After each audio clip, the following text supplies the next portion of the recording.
Hello student, मैं सनी आप सभी का स्वागत करता हूं आपके अपने चैनल जिसका नाम है इलेक्ट्रिकल रिसर्च एकेडमी।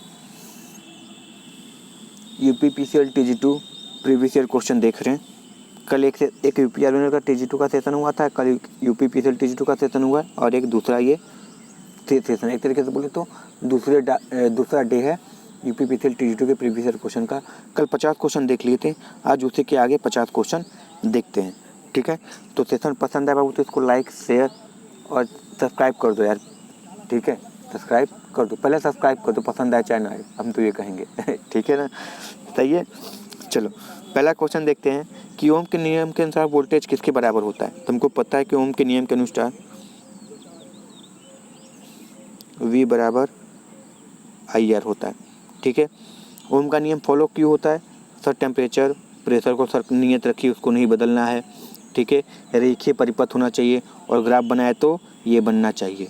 सही है ना, सारी चीज़ें सही है। चलो अगला क्वेश्चन देखते हैं, यानी ऑप्शन नंबर 3 सही हो जाएगा।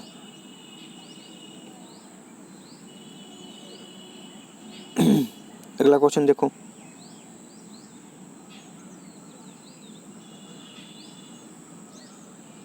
पहले क्वेश्चन क्या है देख लो कि पूरी अंतराल वाइंडिंग में कॉइल अंतराल पोल अंतराल के भी संबंध क्या होता है, यानी फुल पिच वाइंडिंग की बात बोल रहा है जी।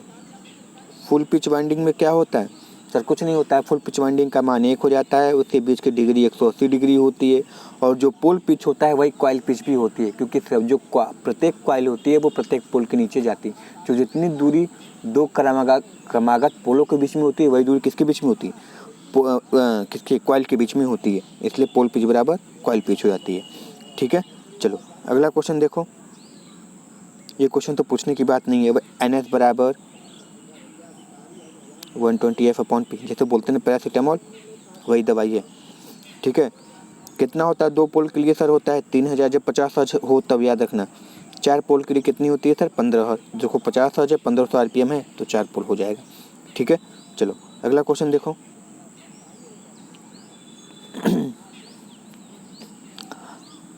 DC करंट आपूर्ति के लिए पॉजिटिव, नेगेटिव और तटस्थ, एक तरीके से बोले तो न्यूट्रल। ठीक है, कैसा होता है? तो सर तटस्थ बोले तो हमारा क्या होता है?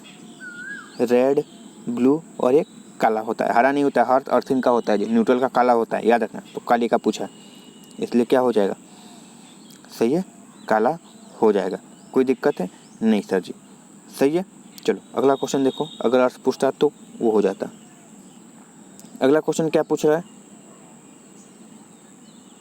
कि 300 वोल्ट पैमाने रेंज के लिए वोल्ट मीटर का पाठ्यांक 40 है, तो लेकिन मीटर का चयनित स्विच 30 वोल्ट पे करता है, तो कितना हो जाएगा? कोई दिक्कत नहीं है। देखो अगर 300 पे 40 वोल्ट मापता है, ठीक है, या ऐसे कर लो कि 40 वोल्ट पे 300 मापता है, तो 1 वोल्ट पे कितना मापेगा?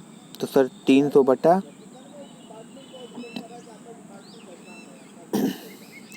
40 हो जाएगा। ठीक है, तो किस पे मापना है? तो मापना है 300 पे। तो अच्छा उल्टा लिख दिए क्या?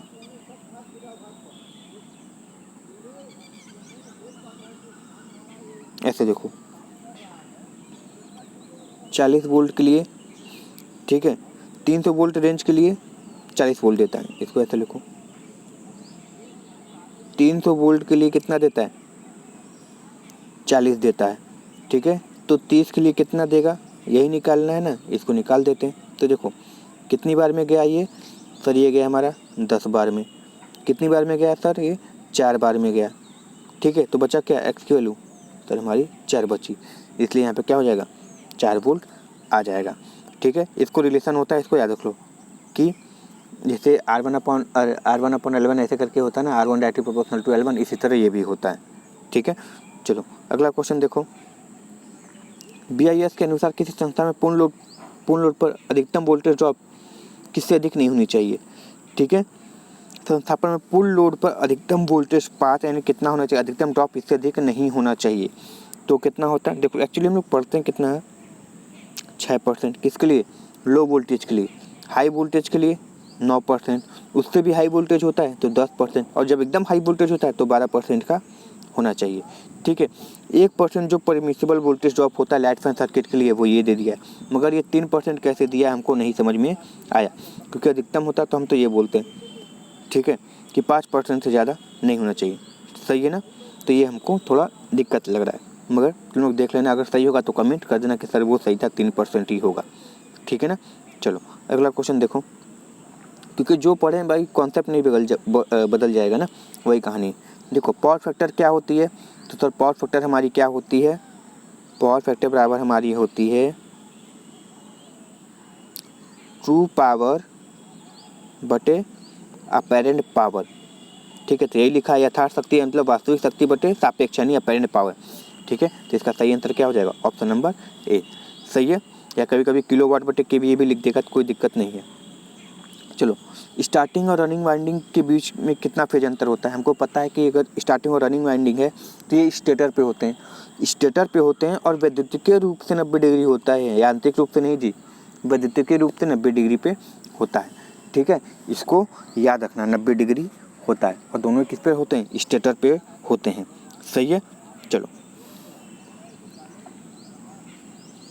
एक पूर्ण लोड ट्रांसफार्मर पे तांबे का क्षय कितना है, 1000 वाट है, तो आधे लोड पे कितना होगा, तो क्या होगा, किस पे निकालना है हमको, हाफ लोड पे निकालना है, तो P12 बराबर कितना हो जाएगा, 1/2 का स्क्वायर गुणे फुल लोड पे कितना है, सर ये हमारा 1000 है।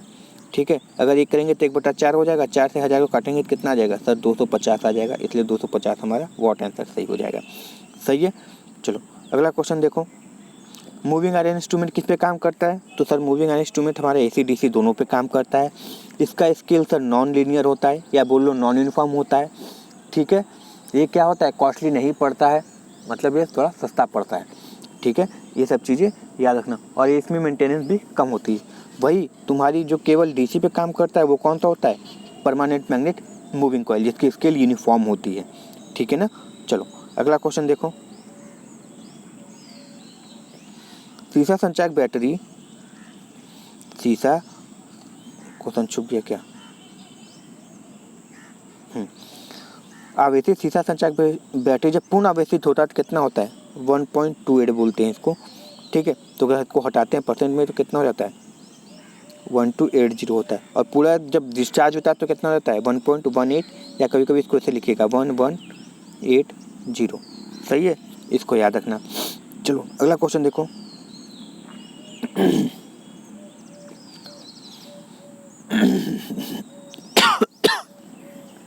सॉरी, आप कोरोना प्रभाव को कैसे कम कर सकते हैं। पहला कोरोना प्रभाव कम कर सकते हैं सर, वोल्टेज घटा दें, या दो चालक के बीच की दूरी बढ़ा दें, या फिर होलो कंडक्टर का प्रयोग कर लें, या फिर सभी नहीं तो ये देखो, ठोस कंडक्टर का प्रयोग नहीं सर जी, होलो करते हैं। कम भार से बचकर नहीं सर, तांबे कंडक्टर का प्रयोग करके नहीं सर। हाँ ये देखो, कंडक्टर अब वो कॉपर को भी चाहे ACSR, उनके बीच में उचित अंतराल करके, यानी उनके बीच में प्रॉपर गैप करके तुम चाहो तो ये काम कर सकते हो, इसलिए ऑप्शन नंबर 4 सही हो जाएगा। ठीक है, चलो अगला क्वेश्चन देखो, PVC कंडक्ट वायरिंग किससे न्यूनतम मोटाई नहीं होनी चाहिए। देखो 1.5 mm की तो आती ही है, इससे पतली नहीं आती। PVC कंडक्ट पाइप की बात कर रहे हैं। ठीक है, वो बैटन उटन तो थोड़ी पतली आ भी जाती है, मगर ये जो कंडक्ट पाइप होती है वो 1.5 mm की आती ही है। ठीक है, और इसकी लंबाई बात करें तो 3 मीटर की होती है, इसको याद रखना, 3 मीटर की लंबाई आती है स्टैंडर्ड। ठीक है, इतने ही में तुमको अवेलेबल होगा मार्केट में। सही है। चलो, तो ऑप्शन नंबर बी सही हो जाएगा। अगला क्वेश्चन देखो,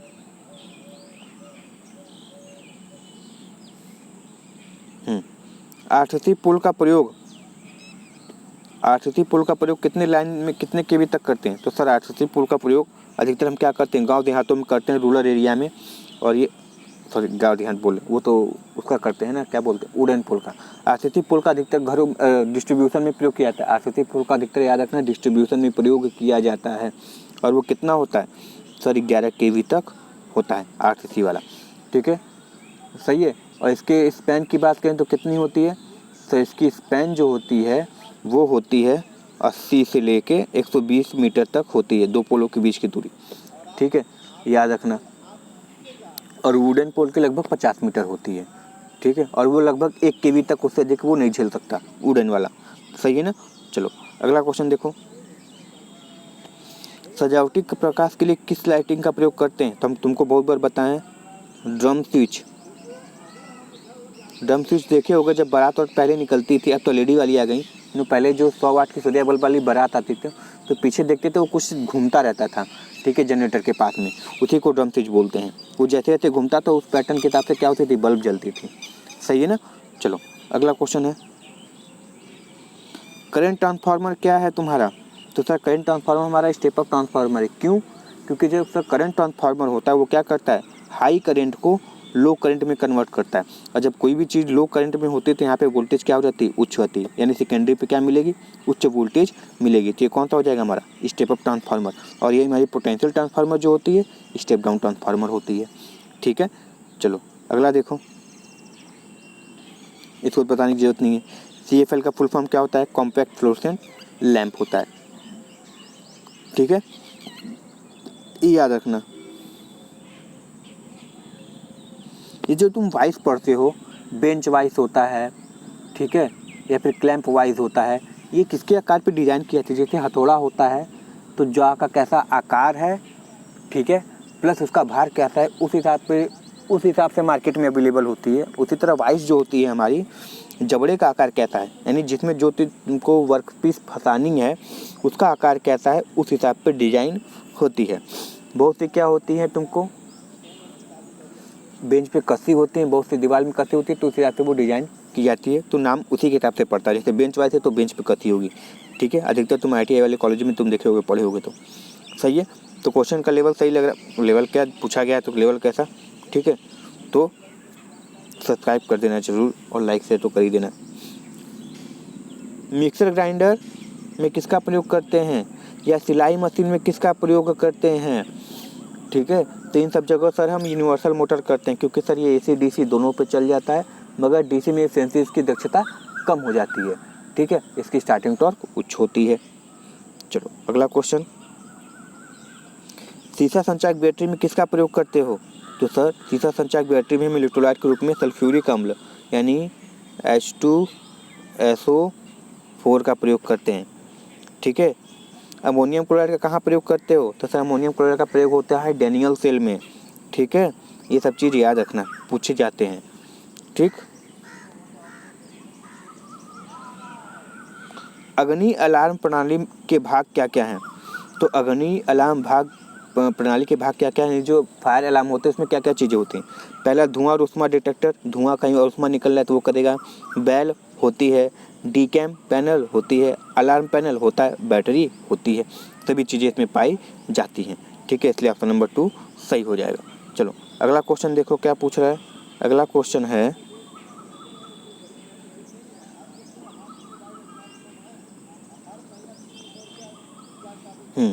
सीढ़ी के तारों में सर्किट में इस्तेमाल किए जाने वाले दो तरफा स्विच की न्यूनतम संख्या कितनी होगी? देखो मान लो यहाँ पे बल्ब है तो एक यहाँ पे 2 वे स्विच लगती है, एक यहाँ पे 2 वे स्विच लगेगी, तो टोटल कितने 2 वे स्विच हुए?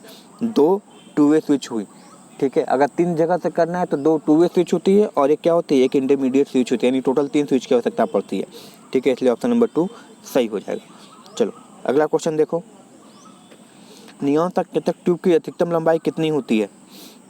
नियॉन जैसे तुम एडवर्टाइजमेंट के लिए प्रयोग करते हो ना, नियॉन इंडिकेटर लैंप का, कैलाश दा ढाबा, ठीक है, कालिका फैमिली रेस्टोरेंट, ये सब पढ़ते हो ना, तो वो इसी चीज़ से लिखी जाती है जो बल्ब जलता है। तो ये 5 मीटर की लंबाई में आती है और 1 मीटर पे याद रखो, 1 मीटर पे लगभग 1000 वोल्ट खपत होती है, बहुत ज़्यादा एनर्जी कंज्यूम करता है।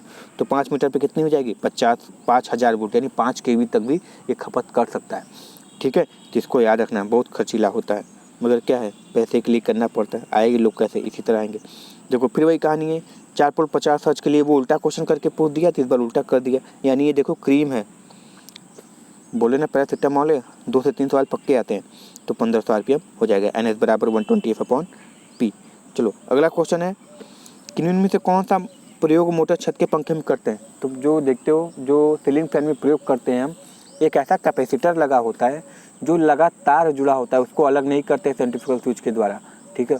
और वो कैपेसिटर कौन सा लगा होता है? तो सर कैपेसिटर हमारा लगा होता है कौन सा, इलेक्ट्रोलाइट कैपेसिटर लगा होता है, ठीक है, सही है। इलेक्ट्रोलाइट कैपेसिटर लगा होता है, सॉरी इलेक्ट्रोलाइट कह रहे, पेपर कैपेसिटर लगा होता है, ठीक है। और वो उसकी कितनी होती है, 2 से 3 माइक्रोफैराड की ही होती है, ठीक है, इसको याद रखना। तो क्या होती है, परमानेंट कैपेसिटर होती है, ठीक है। सही है। चलो अगला क्वेश्चन देखते हैं। ट्रैक्शन कार्यप्रणाली में कौन सा मोटर प्रयोग होता है? तो सर ट्रैक्शन यानी लोकोमोटिव यानी ट्रेन इंजन में हम किसका प्रयोग करते हैं? डीसी सीरीज मोटर का करते हैं। क्यों कारण है सर इसका? क्योंकि सर इसकी जो स्टार्टिंग टॉर्क होती है ना वो बहुत अधिक होती है। एक की जगह 10 को बैठाओ कोई दिक्कत नहीं, खींच लेंगे। ठीक है, तो इसकी स्टार्टिंग टॉर्क उच्च होती है। अच्छा, ट्रैक्शन कितने वोल्ट पे काम करता है? तो सर ये काम करता है 25 केवी पे काम करता है, इसको याद रखना। ठीक है ना। चलो अगला क्वेश्चन देखते हैं। BIS के अनुसार एक लाइट फैन के उप परिपथ में अधिकतम पॉइंट कितने अधिक नहीं होनी चाहिए? देखो 10 से अधिक अधिकतम पॉइंट नहीं होनी चाहिए। वोल्टेज की बात करें तो 800 वाट। अगर ये पावर की बात करें तो पावर कितनी हो जाती है? सॉरी 3000 वाट हो जाती है। और पॉइंट की बात करें तो 2 पॉइंट हो जाती है। ठीक है, इसको याद रखना, बहुत ज़्यादा पूछी जाती है। अगला क्वेश्चन देखो। ट्रांसफार्मर टैपिंग स्विच किस वाइंडिंग में जुड़ा जाता है? तो याद रखना ट्रांसफार्मर में जो टैपिंग होती है हमेशा सेकेंडरी वाइंडिंग में जोड़ी जाती है। अब वो हाई हो चाहे लो हो वो बात की बात है, मगर कभी भी तुम जब टैपिंग करते हो तो सेकेंडरी वाइंडिंग में करना, प्राइमरी वाइंडिंग में मत करना। जिसमें तुम टैपिंग करोगे वो अपने आप तुम्हारे ऑटोमेटिकली सेकेंडरी वाइंडिंग हो जाएगी। ठीक है, तो सेकेंडरी वाइंडिंग होती है। ठीक है, चलो अगला क्वेश्चन देखो। ये तो नहीं बताएंगे जी तुमको। 60 हर्ट्ज होती है 110 वोल्ट, 60 हर्ट्ज 110 वोल्ट होती है, याद रखना। ठीक है, चलो यदि हम प्रेरण मोटर के पोल को दुगना कर दे तो गति क्या हो जाएगी? आधी हो जाएगी, क्योंकि सर हमको पता है NS बराबर 120 F/P। अगर ये पोल आधा कर दिए, सॉरी पोल क्या किया है? दुगना किया है ना।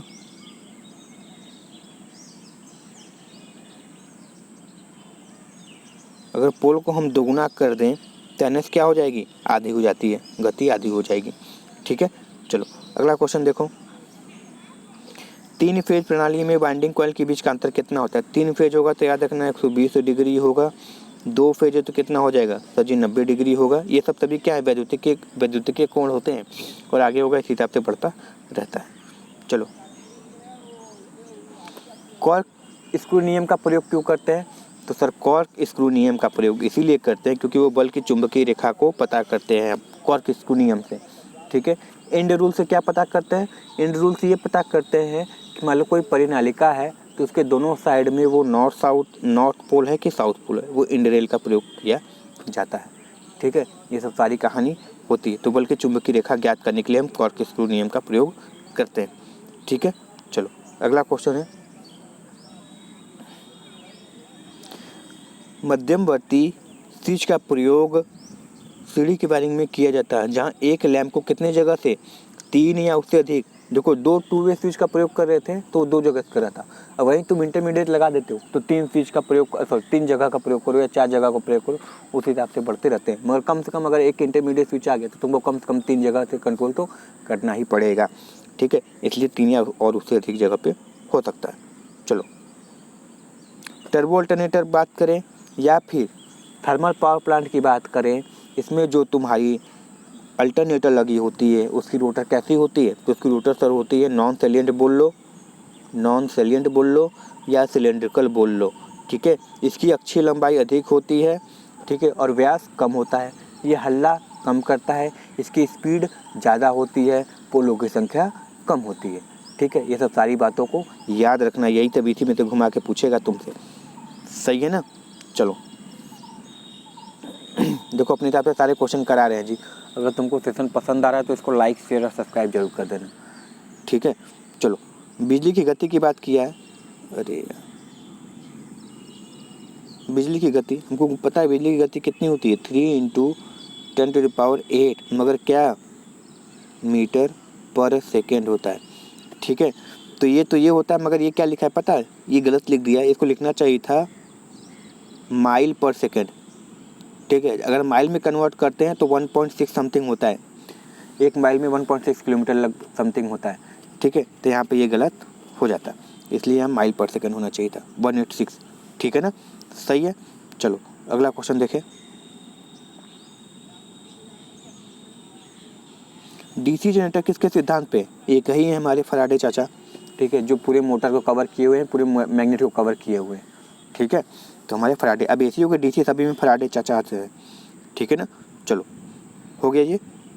अगला क्वेश्चन, हाँ, गीजर का थर्मोस्टेट परिसर कितना होता है? तो सर ये लगभग रूम टेम्परेचर से लेके यानी 32 डिग्री से लेके बॉइलिंग पॉइंट तक नहीं जाएगा जी। बॉइलिंग पॉइंट तक जाएगा तो तुम लोग उबलने लगोगे। 88 डिग्री सेल्सियस तक होता है, ठीक है। बॉइलिंग पॉइंट मत पहुंचना 100 डिग्री सेल्सियस, ठीक है, नहीं तो चावल बनने लगेगा, दाल बना लोगे गीजर में डाल के, ठीक है, सही है।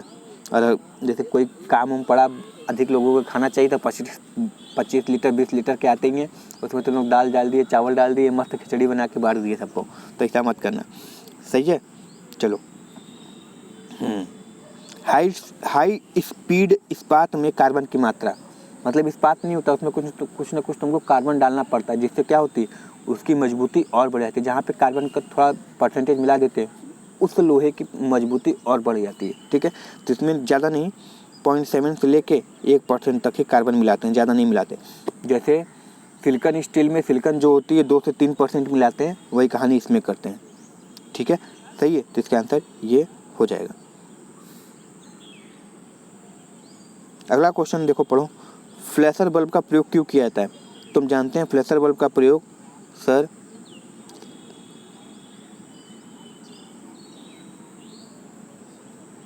एक जगह सजावटी कार्य के लिए, ठीक है, यानी जहाँ पे तुमको डेकोरेशन यूज़ करना है वहाँ पे तुम इसका प्रयोग करोगे, ठीक है, डेकोरेशन के लिए प्रयोग किया जाता है, ठीक है। चलो याद रखना। रेंज कितनी होती है जी? 0 से लेके 36 तक। ये वाला सबसे पतला होता है और ये वाला इसका पूछो मत, ये सबसे मोटा होता है, ठीक है, सही है।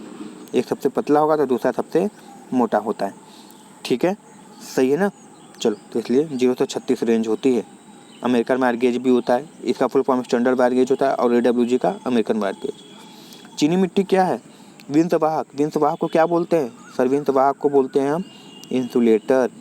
ये चीनी मिट्टी यानी क्या बोलते हैं, चीनी मिट्टी को क्या बोलते हैं?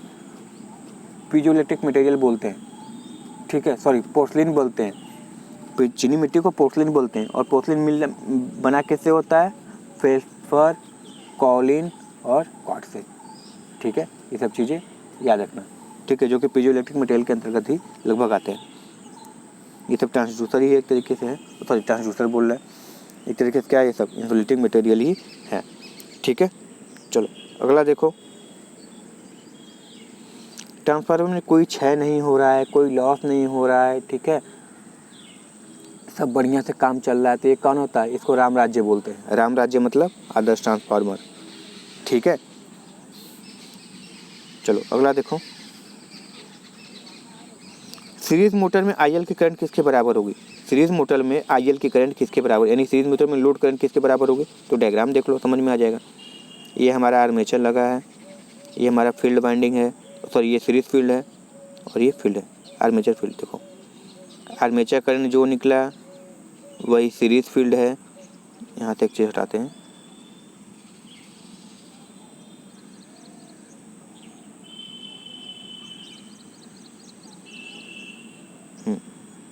ये लोड लगा दिए, ये हमारा क्या है? RL है, ये सीरीज फील्ड है और ये आर्मेचर है, ठीक है। तो इसका प्रतिरोध भी होगा RA। तो देख रहे हो, जो करंट इसमें बहेगा वही करंट इसमें बहेगा, वही करंट इसमें भी बहेगा, सभी में क्या होंगे? करंट सेम बहेंगे। जो करंट इसमें बहेगा वही करंट इसमें बहेगा, वही करंट इसमें बहेगा। यानी हम कह सकते हैं कि जो आर्मेचर करंट की वैल्यू है वही सीरीज फील्ड की वैल्यू होगी, और वही लोड करंट की भी वैल्यू होगी, यानी तीनों आपस में क्या हो जाएंगे? बराबर हो जाएंगे, सही है। चलो अगला क्वेश्चन देखो। जब मोटर की गति स्थिर है तो स्लिप क्या हो जाती है? मोटर रुकी हुई है तो याद रखना, जब मोटर रुकी हुई होती है तो उसकी स्लिप 1 होती है या फिर 100% होती है, और जब मोटर सिंक्रोनस गति पे चलती है तो स्लिप की वैल्यू कितनी हो जाती है? 0 हो जाती है, ठीक है, यानी 0%। तो यहाँ पे ऑप्शन नंबर A सही हो जाएगा, सही है। चलो अगला क्वेश्चन देखो। DC सीरीज मोटर का प्रारंभिक टॉर्क बहुत तुच्छ होता है, इसलिए तो पहले बताया, इसलिए इसका प्रयोग हम ट्रैक्शन में करते हैं, ठीक है। तो यहाँ पे उच्च प्रारंभिक टॉर्क होता है, याद रखना, torque directly proportional to 5IA square, मगर कब तक? सैचुरेशन तक। सैचुरेशन के बाद फिर वही हो जाता है IA समानुपाती, ठीक है, शंट मोटर, इसको याद रखना, सही है। चलो अगला क्वेश्चन देखो।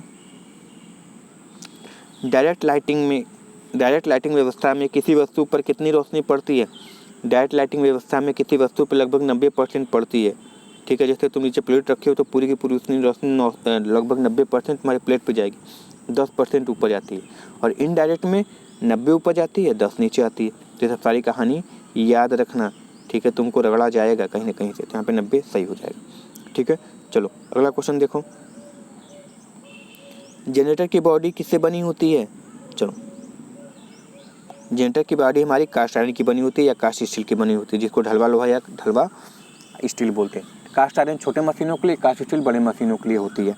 सही है, चलो ये सब चीज़ तो याद होगा तुम लोग को। डायामैग्नेटिक कौन कौन से हैं? फेरो, पैरा, डाया। तो फेरो में बताए थे फेकोनी यानी फेरस, कोबाल्ट, निकिल। पैरा में बताए थे अल्प्लो यानी अल्मुनियम, प्लेटिनम, ऑक्सीजन बताए थे। डाया में क्या बताए थे? अल्प्लो हाइसिको यानी हाइड्रोजन हो गया, सिल्वर हो गया, कॉपर हो गया, बिस्मथ हो गई, एंटीमनी हो गई और गोल्ड। ये सब तुम्हारे किस में आते हैं? डाय में। देखो यहाँ पे लोहा है तो ये तो होगा नहीं, ये एल्युमिनियम है तो ये तुम्हें बताएं पैरा में हो गया।